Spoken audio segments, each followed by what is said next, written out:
Βρισκόμαστε στο σπίτι της Μπέτη Αρβανίτη, αλλά σε λίγες μέρες θα βρεθούμε και στο σπίτι της Μπερνάρντα Άλμπα. Ποια είναι η Μπερνάρντα Άλμπα? Είναι μια μητέρα τέρας, ένα σύμβολο εξουσίας ή μια δυστυχισμένη ύπαρξη? Ναι, νομίζω ότι είναι όλα μαζί αυτά. Δηλαδή, σε κάποιες περιοχές της είναι όντως τέρας, σε κάποιες άλλες είναι εξουσιαστική και σε κάποιες άλλες είναι μια δυστυχισμένη γυναίκα. Πρόθεση είναι να καταφέρουμε να προσεγγίσουμε αυτό το εξωτερικά τέρας και να δούμε τι έχει από κάτω, δηλαδή να γίνει μια κάθετη ανάγνωση του προσώπου όσο γίνεται, όσο μπορούμε. Το στίχημα είναι να δούμε την Μπερνάρντα Άλμπα αρκετά σήμερα, μη ξεχνώντας την παράδοση, γιατί η παράδοση υπάρχει. Θέλω να πω, είναι μια Ισπανίδα μάνα, μια αρχόντισσα Ισπανίδα, η οποία έχει όλες τις καταβολές της και με αυτές φτιάχνει αυτό το πρόσωπο αυτής της εξουσίας που είναι ώρες τερατώδης. Από την άλλη μεριά είναι μια γυναίκα που δεν μπορεί παρά να αρνείται να εισπράξει κανένας άλλος αυτό που έλειψε στην ίδια. Θέλω να πω ότι μπορεί να τη διαβάσεις και ψυχαναλυτικά, με την έννοια ότι είναι μια γυναίκα η οποία και αυτή δεν έζησε, επομένως να μην ζήσει κανείς. Είναι και ένα έργο που έχει να κάνει πολύ με την εξουσία. Η εξουσία είναι θηλυκού γένους, αλλά αποδίδεται κυρίως στους άντρες. Γιατί πιστεύετε? Γιατί οι άντρες κοινωνικά την ασκούν την εξουσία. Όμως τους άντρες τους γεννά μια γυναίκα. Είναι και θηλυκού γένους δηλαδή. Μια μάνα έναν άντρα τον οδηγούσε κάπου αλλού, δεν θα έβγαινε δικτάτορας.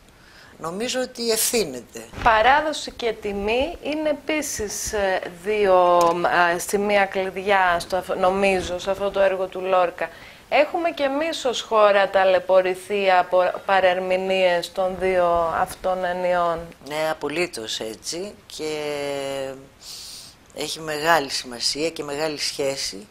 Όταν, ας πούμε, γίνεται την από όπλο και άλοθη και μόνο για στοιχείο απαγόρευσης, δηλαδή αν το χρησιμοποιείς σαν όπλο για να απαγορεύεις, καταλήγει κανείς σε πολύ άσχημα πράγματα και σε σχήματα τέλος πάντων που δεν αναπνέουν, που δεν αναγνωρίζουν το καινούριο, που δεν αντέχουν το καινούριο και επομένως φτάνεις στο ρατσισμό, φτάνεις σε τέτοια ακραία πράγματα.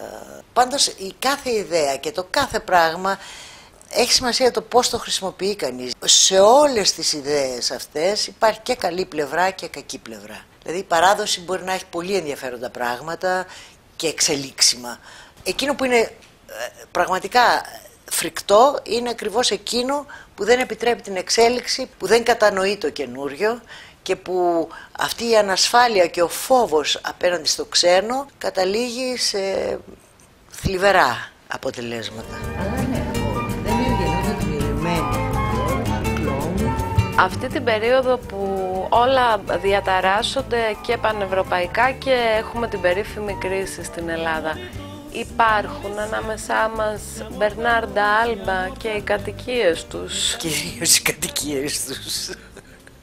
Το σπίτι της Μπερνάρντα Άλμπα, το οποίο όμως είναι κακόγουστο, είναι χυδαίο, θλιβερό.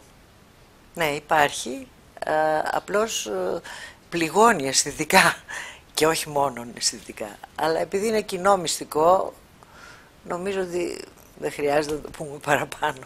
Παρακολουθείτε χρόνια, στηρίζετε και είστε μέρος του ελληνικού θεάτρου. Τι σας ενοχλεί? Αυτό που με ενοχλεί είναι κάθε τι που δεν είναι αυθεντικό, που η προσέγγιση ξεκινάει από μίμηση, ξεκινάει από εντυπωσιασμό και δεν είναι από μια πραγματική ανάγκη μέσα από μας, μέσα από ρίσκο, δηλαδή από ένα ψάξιμο της αλήθειας, γιατί αλλιώς η τέχνη δεν έχει νόημα. Δεν ενδιαφέρει, κατά τη γνώμη μου, αυτού του τύπου η μίμηση. Αυτό βέβαια ξεκινάει οπωσδήποτε από μια έλλειψη παιδείας και το κακό είναι ότι υπάρχει έλλειψη παιδείας και στο κοινό, το οποίο πολλές φορές χειροκροτεί και εντυπωσιάζεται από αυτό το εισαγωγικά μοντέρνο και όχι σύγχρονο.